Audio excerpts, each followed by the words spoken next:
पर भी कई जगहों पर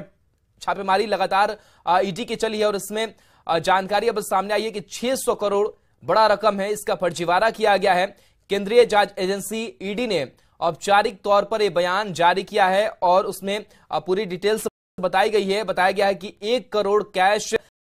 हुआ है अब तक, वहीं के लेन देन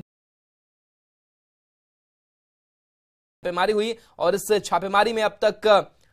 करोड़ों के लेन देन की जानकारी, साथ ही करोड़ों कैश की भी बरामदगी की खबर दी गई है। तो कहीं ना कहीं एक बड़ा जो झटका है लालू परिवार और लालू के करीबियों पर लगा है।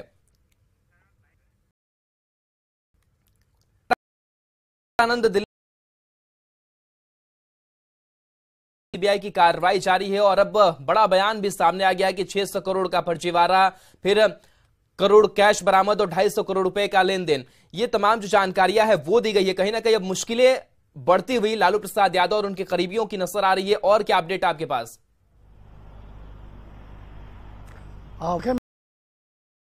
केंद्र जांच औपचारिक किया गया है और इस बयान में इस बात का जिक्र किया गया है कि जमीन के बदले नौकरी देने का जो मामला है, इस पूरे को देखा जाए तो तकरीबन 600 करोड़ का जो एक लेन देन है, संदिग्ध तौर पर जो लेन देन है वो सामने आया है। 200 करोड़ है, उसमें का बारे में जानकारी जांच एजेंसी को लगी है। इसके साथ ही तकरीबन 350 करोड़ का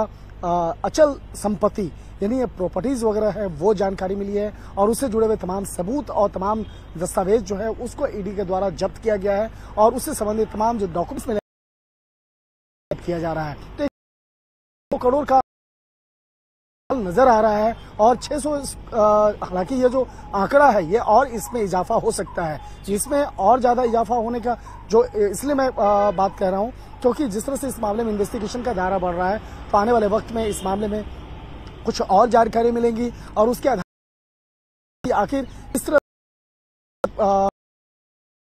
संपत्ति है उसमें और इजाफा होने की संभावना है। शंकर, करीब 24 से 25 ठिकानों पर छापेमारी की गई, दबिश दी गई। कौन कौन से लोगों का और जो नाम है वो सामने आ पा रहा है? लालू के जो करीबी हैं, परिवार पर तो दबिश बढ़ी हुई है, लगातार समन जारी किया जा रहा है, पूछताछ हो रही है, और कौन कौन से लोग के नाम जो है वो सामने आए हैं?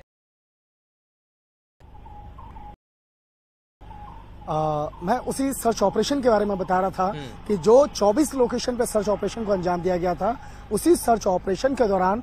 तकरीबन 1 करोड़ की नकदी वो भी बरामद की गई है और 1 करोड़ का जो अमाउंट है इसके बारे में ईडी के द्वारा औपचारिक नगद राशि और इसके साथ ही 1.5 किलो सोना भी बरामद किया गया है और वो जो 1.5 किलो सोना है उसका अनुमानित कीमत जो है वो तकरीबन 1.25 करोड़ है। 1.25 करोड़ का गोल्ड और इसके साथ साथ 1 करोड़ का कैश वो भी बरामद किया गया है कि जो महत्वपूर्ण जो तमाम सबूत हैं जानकारी दी गई है कि अभी उन तमाम सबूतों को इकट्ठा किया जा रहा है, खंगाला जा रहा है और खास तौर पर जो इलेक्ट्रॉनिक एविडेंस है उसको खंगाला जा रहा है। तो जिसको खंगालने में कहा जा सकता है तकरीबन 4 से 5 दिन का वक्त लगेगा और इलेक्ट्रॉनिक ये देखा जाएगा किस कुछ डॉक्यूमेंट्स, इंफॉर्मेशंस या कुछ अन्य जो इंफॉर्मेशंस को उसमें डिलीट तो नहीं किया गया है, जैसे कि बहुत सारे मोबाइल फोन्स को भी किया है, उसको क्लोन किया गया है। तो क्लोन करने के बाद जो उसके तमाम तथ्यों को उसको खंगालने का काम ईडी करेगी। ईडी की जो अपनी करा जाएगा और समय के दौरान में किस तरह से उन तमाम जो मोबाइल फोन है, लैपटॉप है, कंप्यूटर है जो जब्त किए गए हैं इन आरोपियों के आवाज से या जो भी जहां जहां सर्च ऑपरेशन हुआ था उनके आवाज से, तो उसमें किस तरह के डेटा को डिलीट किया गया है। तो एक तरफ उसको इन्वेस्टिगेट किया जाएगा, में आगे स्टेट वो लेने स्टार्ट करेगी, यानी कि अब सम्मन भेजा जाएगा, सम्मन भेज करके उन तमाम लोगों को बुलाया जाएगा। दूसरी तरफ देखा जाए, दूसरी जो एजेंसी है सीबीआई, इस मामले में लगातार प्रयास कर रही है कि तेजस्वी यादव को एक फिर से पूछताछ के लिए बुलाया जाए। हालांकि 2 बार सम्मन उनको भेजा गया था कि वो नहीं आए, सत्र चल रहा था, उस वजह से वो पूछताछ की प्रक्रिया में हिस्सा लेने नहीं आए। लेकिन उस वक्त में तेजस्वी यादव के द्वारा बताया गया था सीबीआई को कि अगर अगली जो तारीख होगी, अगला जो संबंध होगा, उसमें निश्चित तौर पे वो पूछताछ की प्रक्रिया में हिस्सा लेंगे। लेकिन जिस तरह से आज 11 मार्च को,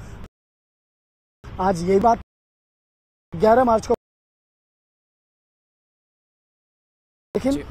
बाद में ये बताया गया तेजस्वी यादव के द्वारा सीबीआई को कि उनकी पत्नी की सेहत खराब है। तो एक तरह से देखा जाए सीबीआई की कार्रवाई, दूसरी तरफ देखा जाए ईडी की कार्रवाई, और ईडी की कार्रवाई के दौरान जो तमाम दस्तावेज, तमाम महत्वपूर्ण सबूत और नकदी बरामद किया गया है, इसके मामले में और के लिए जाए सीबीआई के द्वारा कार्रवाई जो चल रही है उसके ठीक सामने जिस तरह से ईडी की कार्रवाई चल रही है, ईडी के द्वारा मनी लॉन्ड्रिंग एक्ट के तहत जब इस मामले में इन्वेस्टिगेशन किया जा रहा है, तो वो मुश्किलें जो है बहुत ज्यादा बढ़ने वाली हैं। और इस जो औपचारिक तौर पे जो एक जो रिपोर्ट जो साझा किया गया उसमें सब का नाम जिक्र है। देखिए, एक मैं आम बोलचाल की भाषा में समझाना चाहता हूं, जिस तरह से इस मामले को लेकर तेजस्वी यादव या उनके परिजनों के द्वारा ये कहा जाता है कि कई ऐसी प्रॉपर्टी का जिक्र है जो, या इस केस में तेजस्वी यादव का नाम उस वक्त का दर्ज है, उसके बारे में बताया जाता है जब छोटे थे, या वक्त का मामला जो डॉक्यूमेंट बिल्कुल। तो ईडी की दबिश जैसे जैसे बढ़ रही है, शिकंजा लगा